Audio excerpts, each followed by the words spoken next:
नमस्कार, स्वागत है आपका बिहार समाचार में। तेजस्वी यादव ने बड़ी घोषणा कर दी है कि बिहार में जल्द ही लाखों पदों पर सरकारी नौकरी निकल रही है। तो साथ ही बिहार वालों के लिए बिहार सरकार ने कई तरह के बड़े ऐलान भी कर दिए। गरीबों के लिए भी बड़ी खुशखबरी है, किसानों मजदूरों के लिए भी कई ऐलान किए गए हैं। साथ ही बड़ी खबर है कि तेजस्वी यादव को जल्द ही बिहार का मुख्यमंत्री बनाया जा सकता है। तो वहीं मुख्यमंत्री नीतीश कुमार जी ने ऐलान कर दिया कि मैं चाहे मर क्यों ना जाऊं, लेकिन अब बीजेपी के साथ कभी नहीं जाऊंगा। तो आज की बिहार की बड़ी और महत्वपूर्ण खबरों पर बात करने से पहले आपसे एक छोटी सी अनुरोध है, कृपया वीडियो को एक प्यारा सा लाइक अवश्य कर दीजिएगा। आपका लाइक करना ही हमारी मेहनत का फल होता है।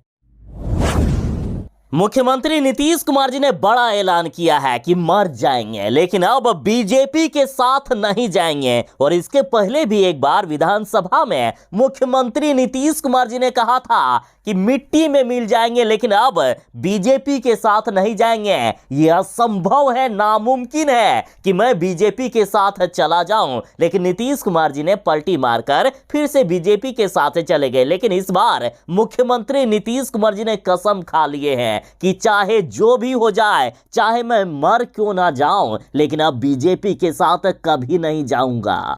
बीजेपी पर मुख्यमंत्री नीतीश कुमार जी ने निशाना साधते हुए कहा कि मर जाना मुझे कबूल है, लेकिन बीजेपी के साथ जाना हमें कबूल नहीं है। मुख्यमंत्री जी ने कहा कि मेरे साथ क्या क्या अन्याय किया गया ये सबको पता है। लालू यादव पर केस भी कर दिया गया। हम फिर से अलग हुए तो बीजेपी फिर से कुछ करने के चक्कर में है, लेकिन बीजेपी वाले इतना जान ले कि मुझे मरना कबूल है, लेकिन अब बीजेपी में जाना मुझे कबूल नहीं है। मुख्यमंत्री नीतीश कुमार जी ने कहा है कि बीजेपी वाले चाहते हैं कि एक बार जिस तरह से लालू यादव और मेरे बीच झगड़ा करवाए थे बीजेपी ने, और लालू यादव को फंसाकर जेल भेजवाने का काम किया गया था, उसी तरह से बीजेपी वाले फिर से झगड़ा करवाना चाहती है। लेकिन बीजेपी वाले जान ले कि अब पुरानी बात दोहराई नहीं जाएगी। हम किसी भी कीमत पर नहीं जाएंगे बीजेपी के साथ। मुख्यमंत्री जी ने कहा कि सवाल ही पैदा नहीं होता है, मर जाना कबूल है मुझे, लेकिन उनके साथ जाना हमें कबूल नहीं है।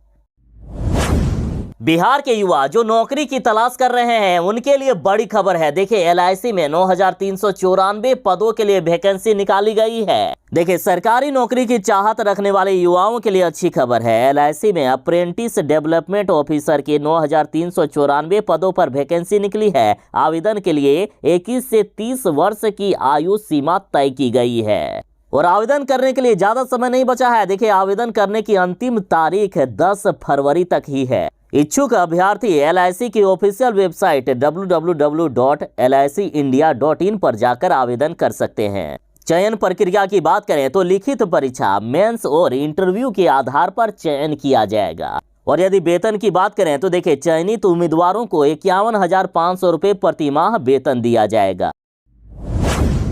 बिहार के बेटियों के लिए खुशखबरी है। बिहार सरकार इंटर पास करने वाली बिहार की बेटियों को 25-25 हजार रुपए की प्रोत्साहन राशि दे रही है। साथ ही जिन्होंने स्नातक पास कर लिया है उनको 50-50 हजार रुपया की प्रोत्साहन राशि मिल रही है। और अब बड़ी खबर है कि नए पोर्टल पर विश्वविद्यालय ने रिजल्ट अपलोड भी कर दिया है और इसके लिए आवेदन भी शुरू हो गया है। मार्च तक बीए पास छात्राओं को 50,000 रुपये की प्रोत्साहन राशि मिल जाएगी। देखिए, पहले होता यह था कि स्नातक पास तो छात्राएं हो जाती थी, लेकिन प्रोत्साहन राशि मिलने में काफी देरी हो जाती थी। लेकिन अब नए नियम के अनुसार छात्राओं को ना ही कॉलेज के चक्कर काटने होंगे और ना ही लंबा इंतजार करना होगा।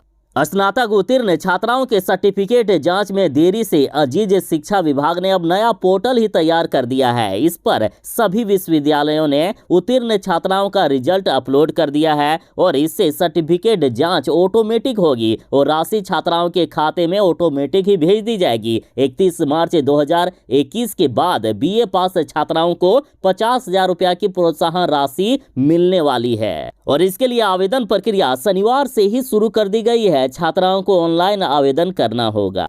शिक्षा विभाग ने ऐलान कर दिया है कि आवेदन करने वाली छात्राओं को 2 महीना के अंदर ही राशि का भुगतान कर दिया जाएगा। और बड़ी खबर यह है कि एनआईसी द्वारा बनाए गए नए पोर्टल के माध्यम से छात्राओं के खाते में प्रोत्साहन राशि फरवरी माह से ही आने लगेगी। और देखिए, पहले काफी ज्यादा देरी होती थी। अभी तक कई ऐसे छात्र हैं जिन्होंने 1 अप्रैल 2021 के पहले ही स्नातक उत्तीर्ण किया है। उनमें से कई छात्राओं को अभी तक पैसे नहीं मिले हैं। उन्हें 25,000 रुपया की प्रोत्साहन राशि पुराने आवेदन के आधार पर ही दी जाएगी। आपको जानकर हैरानी होगी कि पुराने सत्र की लगभग 85,000 छात्राओं को अभी तक राशि का भुगतान नहीं किया गया है।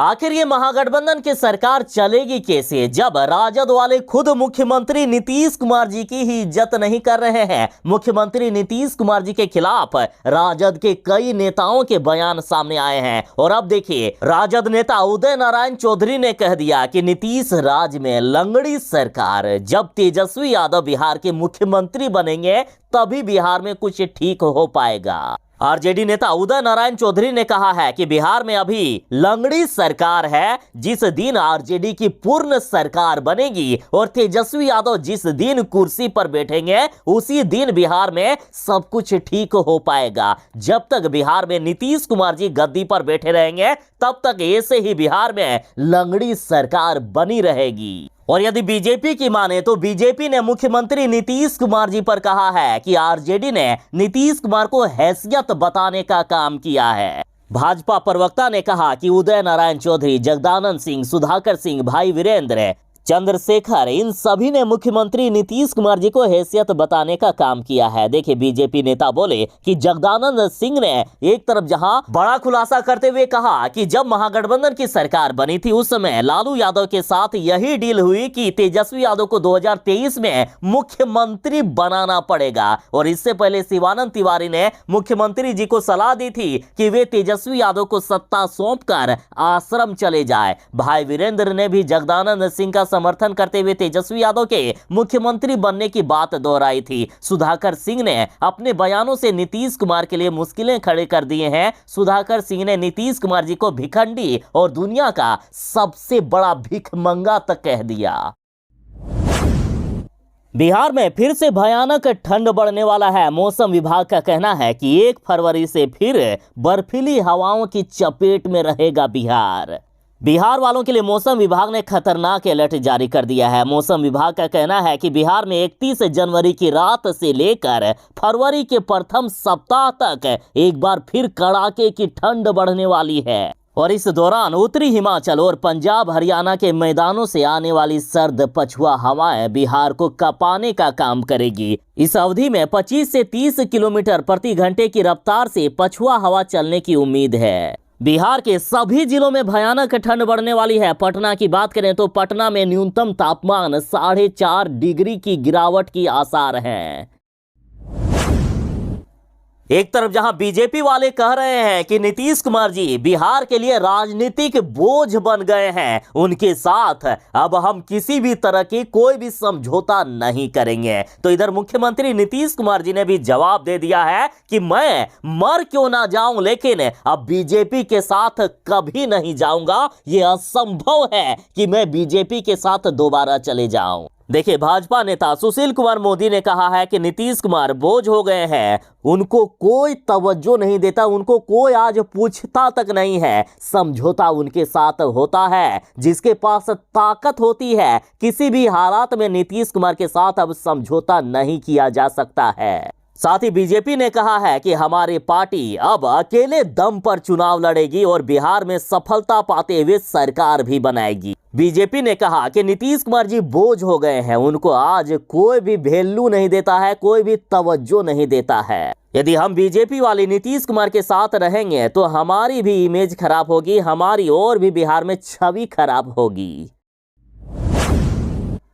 1 फरवरी को केंद्र सरकार बजट पेश कर रही है और केंद्रीय बजट से बिहार को उम्मीद है कि बिहार को मिल सकती है वंदे भारत एक्सप्रेस नई रेल परियोजनाओं के लिए पर्याप्त राशि भी मिलेगी। और उम्मीद इसलिए भी है क्योंकि अगले साल होना है लोकसभा का चुनाव। यदि बिहार के लिए केंद्र सरकार ने ठीक से काम नहीं किए तो बिहार हाथ से जा सकता है। फिलहाल वंदे भारत एक्सप्रेस समेत बिहार में नई रेल परियोजनाओं के लिए पर्याप्त धनराशि की उम्मीद की जा रही है। बिहार दैनिक यात्री संघ BIA और बिहार चैम्बर ऑफ कॉमर्स ने रेल मंत्रालय को बिहार से जुड़ी रेल परियोजनाओं के लिए पर्याप्त धन व नई ट्रेनों के परिचालन का प्रस्ताव भी भेजा है। साथ ही बिहार की महिलाएं कह रही है कि केंद्र सरकार ने तो आश्वासन देकर गैस सिलेंडर दे दिए, लेकिन अब महंगाई आसमान तक पहुंच गई है। साथ ही खाने पीने की सभी चीजों की कीमत काफी ज्यादा बढ़ गई है। खाने के लिए 2 वक्त की रोटी जुगाड़ करने में भी गरीबों को काफी मशक्कत करना पड़ रहा है।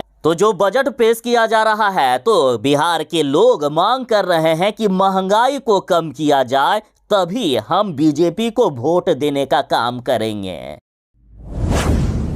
बड़ी खबर आ रही है कि पाकिस्तान के पेशावर में मस्जिद के अंदर जोरदार धमाका हुआ है, बम ब्लास्ट किया गया। ये धमाका मस्जिद के अंदर हुआ है और इस धमाके में अब तक 2 लोगों की मौत की खबर सामने आ रही है, जबकि करीब 50 से भी ज्यादा लोग घायल होने की भी जानकारी सामने आ रही है। देखिए, उत्तर पश्चिमी पाकिस्तान के खैबर पख्तूनख्वा प्रांत के पेशावर शहर में सोमवार को एक बड़ा बम विस्फोट हुआ। धमाका दोपहर की नमाज के दौरान हुआ है। प्रारंभिक मीडिया रिपोर्ट के अनुसार इस बम धमाके में 2 लोगों की मौत की खबर सामने आई है, जबकि 50 से भी ज्यादा लोग घायल हैं, भी बात हो रही है। मीडिया रिपोर्ट की माने तो इस धमाके में एक आत्मघाती हमलावर ने खुद को उड़ा लिया। धमाके के बाद इलाके में भगदड़ मच गई।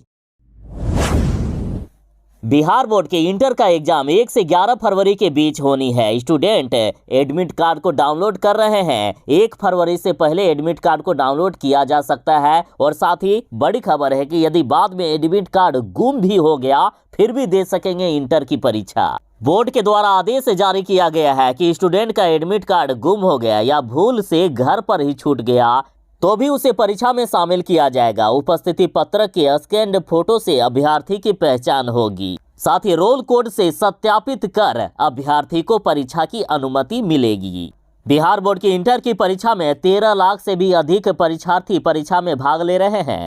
साथ ही बोर्ड के द्वारा परीक्षार्थियों के लिए कई जरूरी दिशा निर्देश भी दिए गए हैं। परीक्षा में जाने से पहले जरूरी दिशा निर्देश को जरूर ही पढ़ लीजिएगा।